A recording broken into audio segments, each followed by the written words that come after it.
Market Mantra. Market Mantra.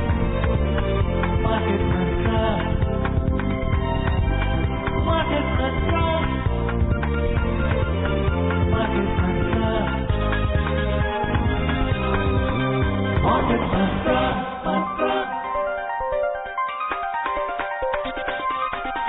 Market Mantra. Good evening and welcome to the Saturday edition of Market Mantra, in which we give you a complete update on the economic news of the day. Today we'll also be taking calls from you, our listeners, on any query that you may have on business, economic and stock market matters, but do remember that we don't address stock or company specific queries. The numbers to call us on are 2331 4444, 2371 7106 or 2371 7117. And those of you who would be calling us from outside Delhi, please prefix 011. My name is Rajesh Lake and with me is my co-anchor in Hindi, Amrish Saxena. नमस्कार। आर्थिक खबरों के कार्यक्रम market मंत्र में आपका स्वागत है। रोज की तरह आज भी हम ताजा आर्थिक समाचार आप तक लाएंगे। श्रोताओं, आज शनिवार है और हर एक शनिवार की तरह आज भी हम आपके प्रश्न सीधे प्रोग्राम में शामिल करेंगे। आप हमसे आर्थिक, व्यापारिक और शेयर बाजार से जुड़े किसी भी मुद्दे पर जानकारी प्राप्त कर सकते हैं, परंतु ध्यान रखिएगा कि हम किसी विशेष कंपनी या स्टॉक के बारे में आपको इस कार्यक्रम में जानकारी नहीं दे पाएंगे। हमसे बात करने के लिए आप हमें इन नंबरों पर फोन कर सकते हैं 23314444 और 23717106 और तीसरा नंबर है 23717117। आपके प्रश्नों का जवाब देने और प्रमुख खबरों पर चर्चा करने के लिए हमारे साथ कार्यक्रम में आमंत्रित हैं रूरल वॉइस के एडिटर हरवीर सिंह। हरवीर नमस्कार, कार्यक्रम में आपका स्वागत है। वेलकम हरवीर। नमस्कार अमरीश, थैंक यू राजेश। और पहले हेडलाइंस लेके मौजूद हैं राजेश लेख। Country's foreign exchange reserves rise to another record high of $586 billion. Indian Railways unveil new iron ore policy. And U.S. markets dip on weaker than expected economic data and big drop in banks and energy stocks. देश का विदेशी मुद्रा भंडार $586 अरब की नई ऊंचाई पर पहुंचा। भारतीय रेलवे ने नई कच्चे लोहे की नीति की घोषणा की और अमेरिका में उम्मीद से कमजोर आर्थिक आंकड़ों और बैंक और एनर्जी शेयरों में कमजोरी के चलते शेयर बाजारों में गिरावट दर्ज की गई।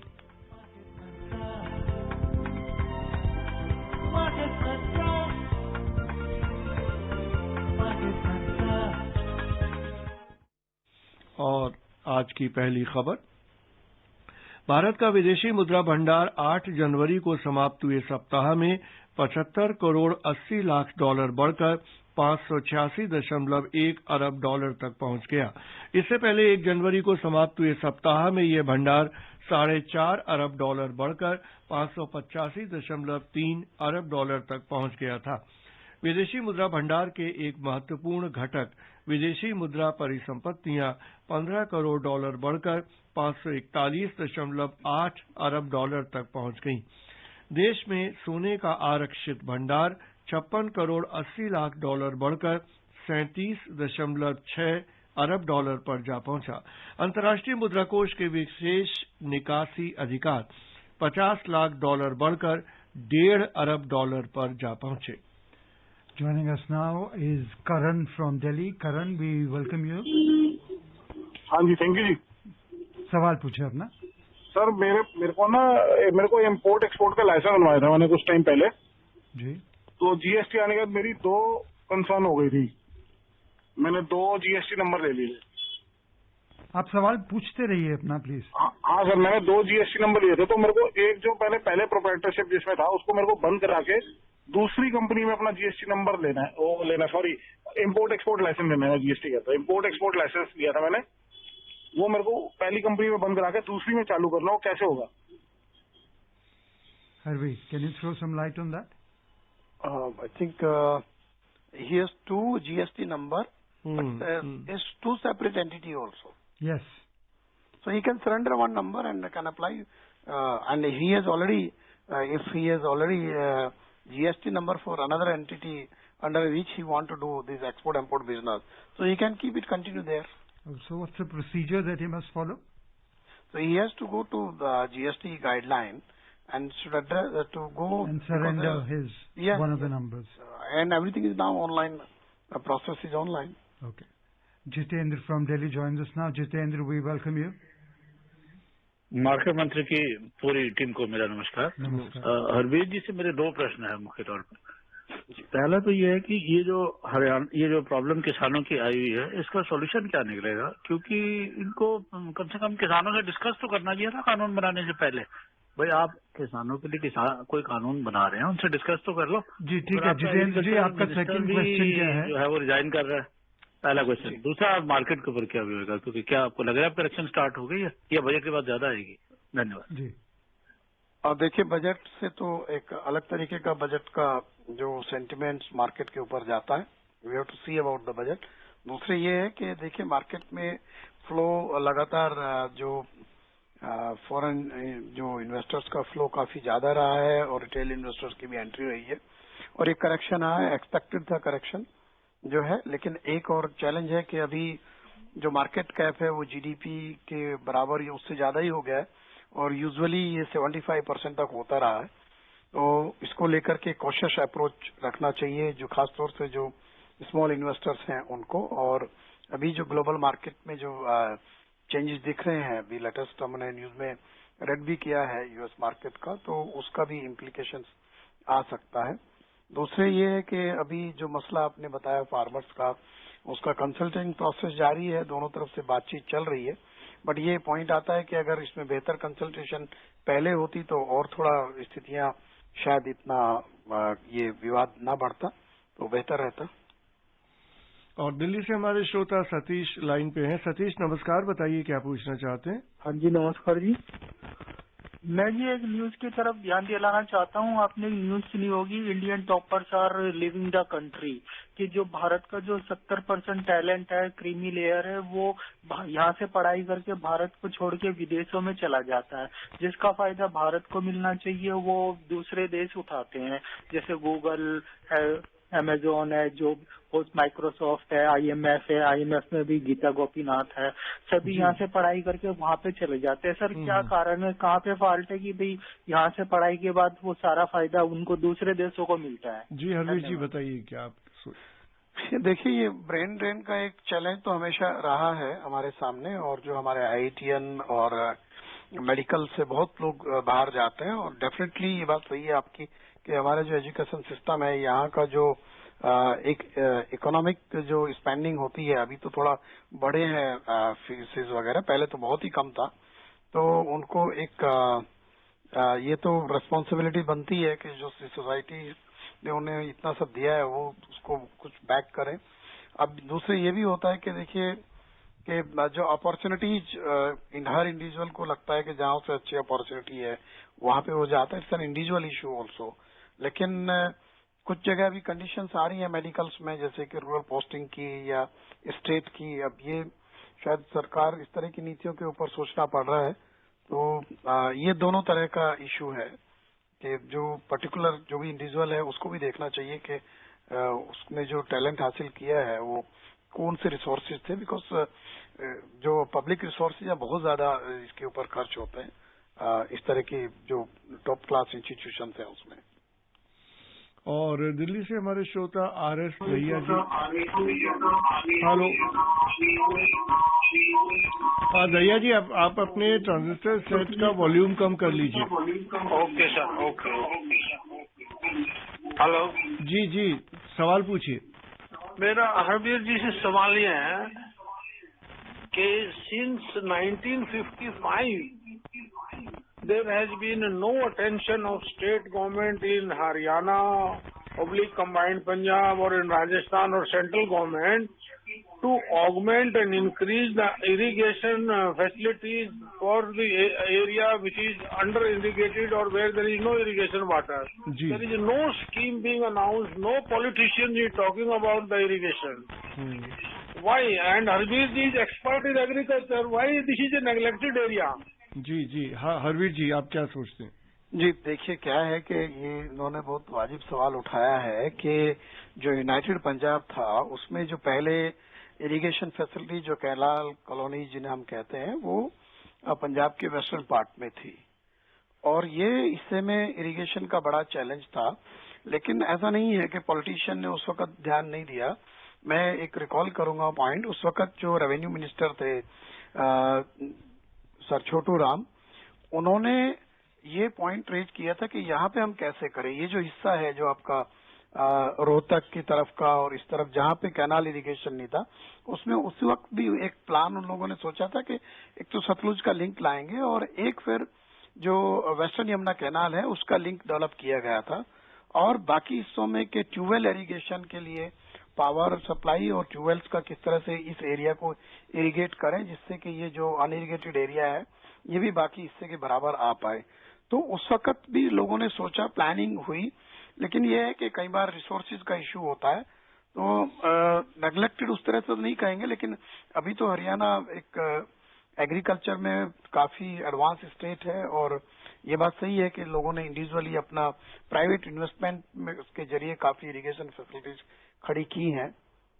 जी, और चलते हैं अगले सवाल की ओर। बिजनौर से बिहार से विजय लाइन पे हैं, उनका सवाल लेते हैं। विजय जी बताइए क्या पूछना चाहते हैं। सर हम पूछना चाहते हैं जो मतलब हम मस्टर्ड ऑयल जो होता है सरसों तेल उसको हम विदेश एक्सपोर्ट करना चाहते हैं, तो उसके लिए हमको क्या करना पड़ेगा? अच्छा जी हरवीर जी, क्या करना चाहते हैं? एक्सपोर्ट करना चाहते हैं जी। पहले तो आपको ये लिस्ट देखना पड़ेगा कि मस्टर्ड ऑयल हमारा, क्योंकि हम लोग एडिबल ऑयल में डेफिशिएंट कंट्री हैं, हम लोग इंपोर्ट करते हैं काफी सारा, तो वो एक्सपोर्ट की लिस्ट में है या नहीं है, you have to check it first. वो कॉमर्स मिनिस्ट्री का जो साइट है उस पर जाकर के आप देख सकते हैं और फिर उसके लिए मार्केट कहाँ है ये आपको देखना पड़ेगा कि किस मार्केट में और क्या आपके पास क्वांटिटी है, कितना बड़ा, बिकॉज कोई भी एक्सपोर्ट इंपोर्ट का जो शिपमेंट है उसका एक मिनिमम लोड साइज तो होता है और फिर आपको बायर कौन होगा, कैसे होगा, उसके लिए फिर आपके पास लाइसेंसिंग होगा, वहां पे you have to search about the buyer abroad के कहाँ का मार्केट अवेलेबल है। बट यूजुअली मस्टर्ड हम लोग ज्यादातर मस्टर्ड ऑयल यहीं पे कंज्यूम होता है इंडियन सब कॉन्टिनेंट में ही, हमारे नेबरिंग कंट्रीज हैं और यहाँ हम लोग हैं, और बाहर सरसों नहीं होता, यूजुअली कैनोला होता है, वो भी कनाडा में, और वहां से हम लोग कई बार इंपोर्ट भी करते हैं। तो ये स्थिति अभी है मस्टर्ड का जो कह रहे हैं। From Mumbai, we are joined in by Ravi Jain. We welcome you, Ravi. Hello. Yeah, Ravi, please ask your question. Hi, market Mantra. Good evening to all. Good evening. And Harveer ji को मेरा स्पेशल नमस्कार.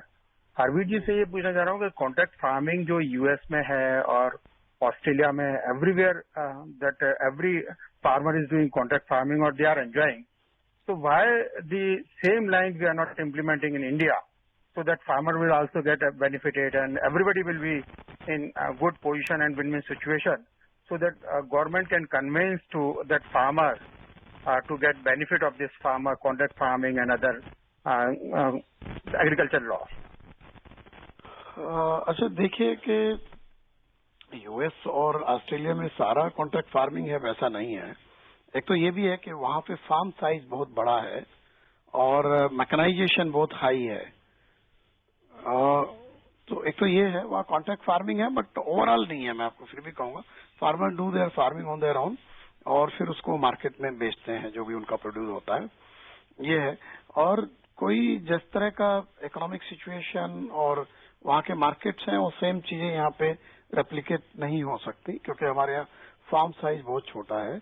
दूसरे ये भी है कि ये फार्मर्स के अपने कलेक्टिव मिलकर के, जैसे अभी फार्मर प्रोड्यूसर ऑर्गेनाइजेशन बनाने का एक स्कीम चल रहा है और पहले कोऑपरेटिव था, अगर स्केल क्रिएट करना है तो वो उस तरीके से कर सकते हैं। और कॉन्ट्रैक्ट फार्मिंग कुछ जगह हमारे यहाँ हो भी रही है, पहले उस तरीके से लीगल फ्रेमवर्क उतना बेहतर नहीं था, अभी इसको लीगल फ्रेमवर्क में लाया गया है, तो उसके जरिए कुछ सेफगार्ड्स भी हैं और कुछ चैलेंजेस भी हैं। तो ये देखना पड़ेगा, बट नॉट नेसेसरी के, क्योंकि हमारे यहाँ फार्मर खुद करना चाहता है, और ये सिर्फ हमारा नहीं, ये पूरे एशिया का है।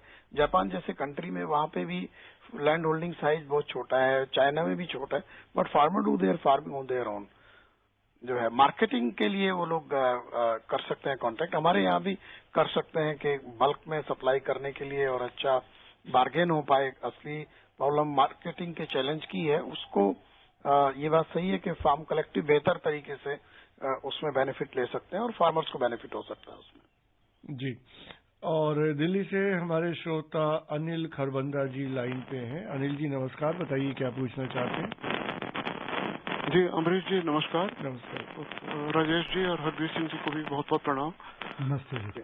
तो मैं पूछना चाहता हूँ कि एक तो जो मेरा एक सुझाव है, मौलिक सुझाव है, जो which I want to solicit, agriculture की तरह जैसे इकोनॉमिक्स और आजकल इंटरडिसिप्लिनरी अप्रोच का जमाना है, आप जानते ही हैं, तो उसमें I want to suggest that इस बारे में ध्यान दिया जाए कि साइकोलॉजी और इकोनॉमिक्स इसको मिला के साइकोनॉमिक्स एक चीज बनाई जाए, जो साइकोलॉजिकल एस्पेक्ट्स, यानी without psychology there is no life मेरे ख्याल से। जी। तो एक तो इस पर ध्यान दिया जाए। दूसरा SLR जो स्टैट्यूटरी लिक्विडिटी रेशियो होता है और प्राइस अर्निंग रेशियो होता है, इसे जरा आम भाषा में समझाएं आम श्रोताओं के लिए। हरबीर सिंह जी को बहुत नमस्कार और धन्यवाद।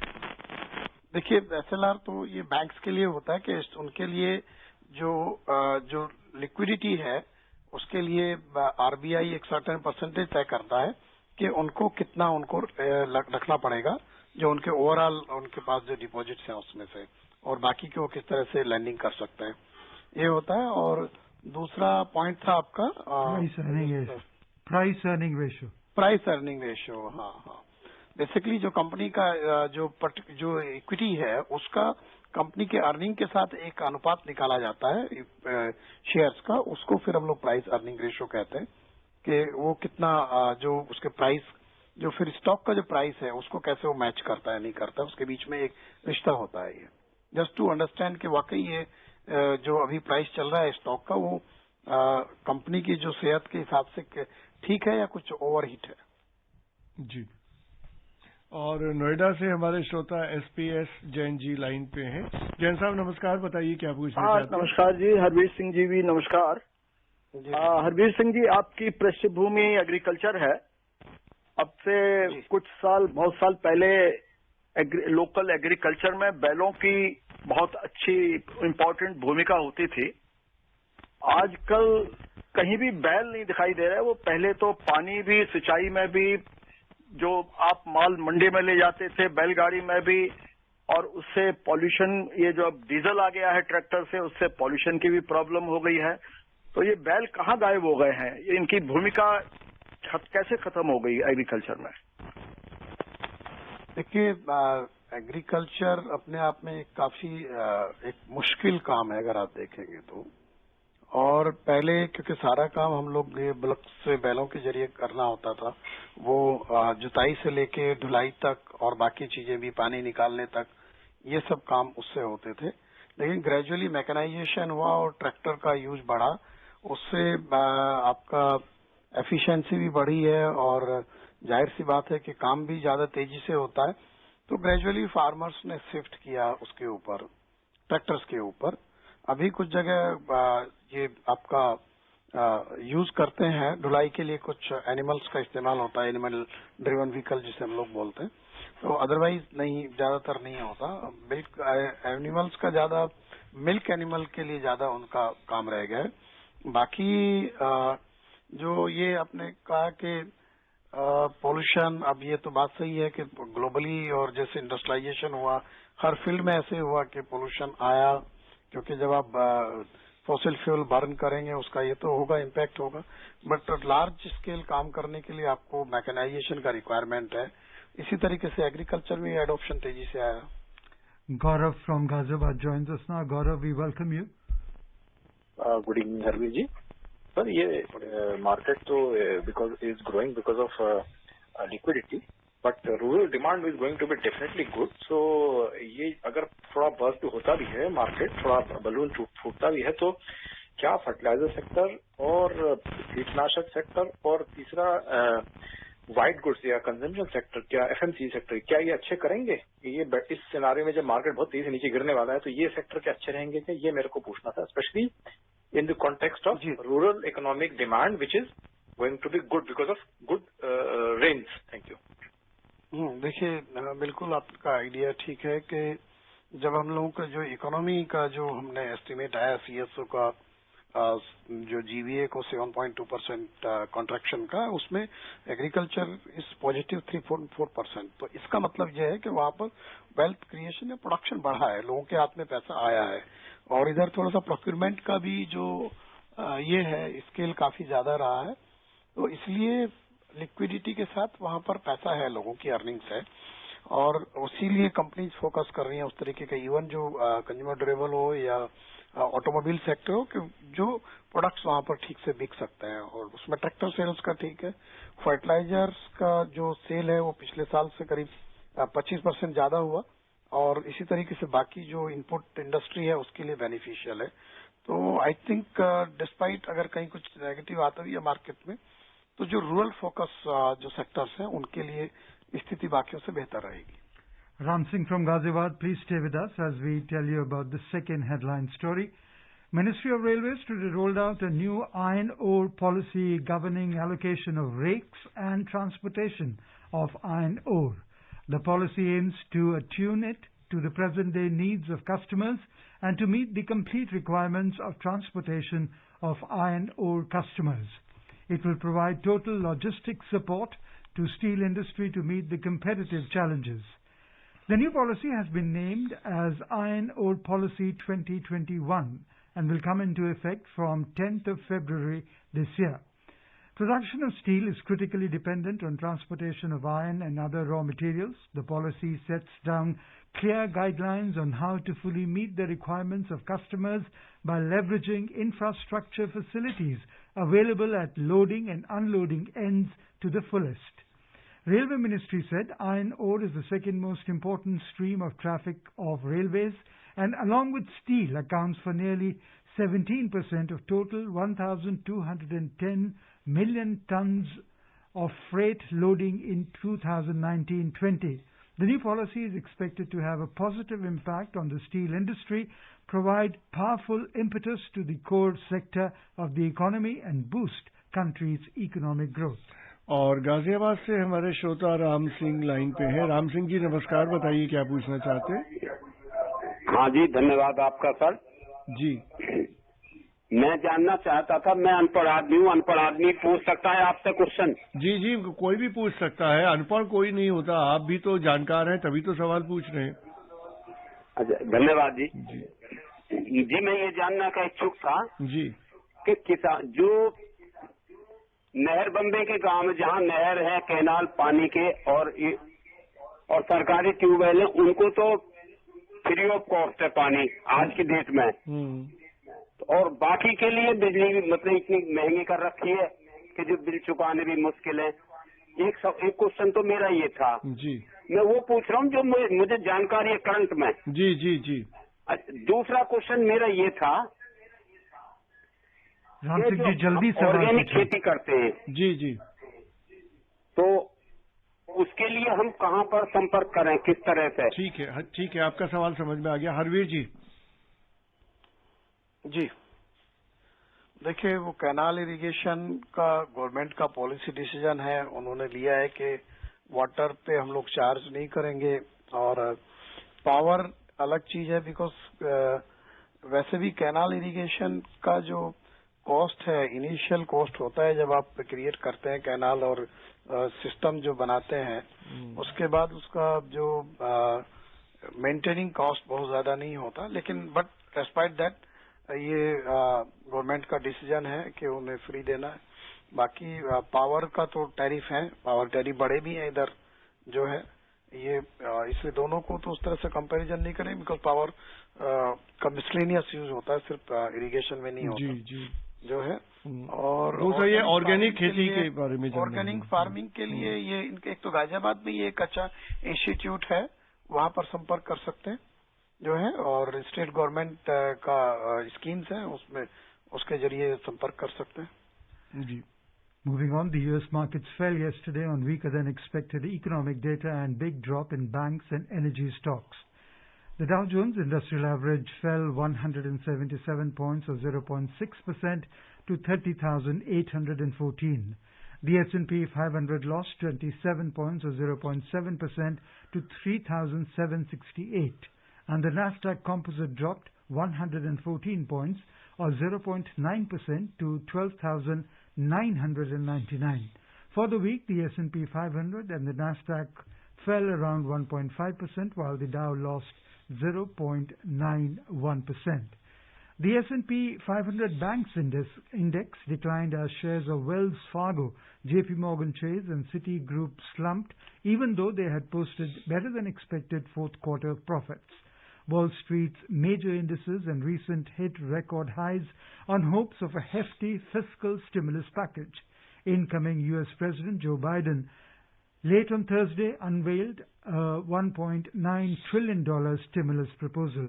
Harveer, we would like to understand from you your views on the $1.9 trillion stimulus proposal that Joe Biden has unveiled. What are the advantages of this and how it is going to affect us in India?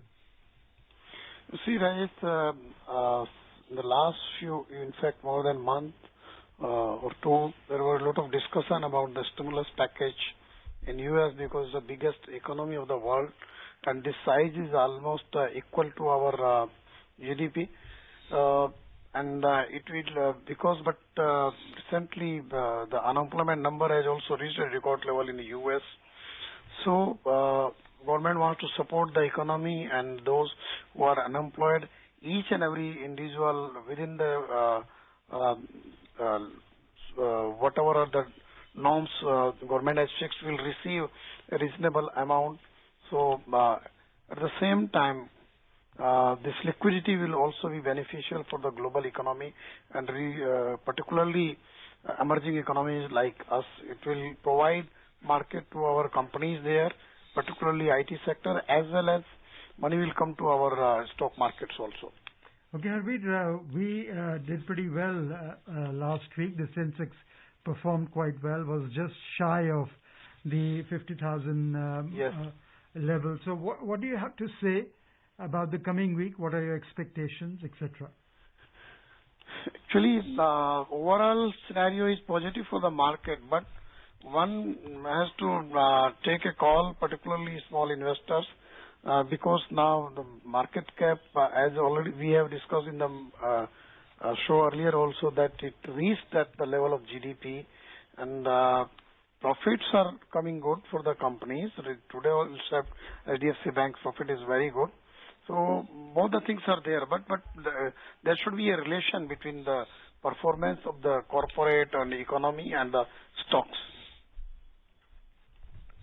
और चलते हैं अब कार्यक्रम की समाप्ति की ओर। हरवीर जी इस कार्यक्रम में शामिल होने, प्रमुख खबरों पर चर्चा करने और श्रोताओं को बहुमूल्य जानकारी देने के लिए आपका धन्यवाद। Thank you, Harveer, for being with us. धन्यवाद. Thank you, Rajesh. And before we close, the headlines once again. Country's foreign exchange reserves rise to another record high of $586 billion. Indian Railways unveiled new iron ore policy. And U.S. markets dip on weaker than expected economic data and big drop in banks and energy stocks. That's all we have in this edition of Market Mantra. Till tomorrow, goodbye.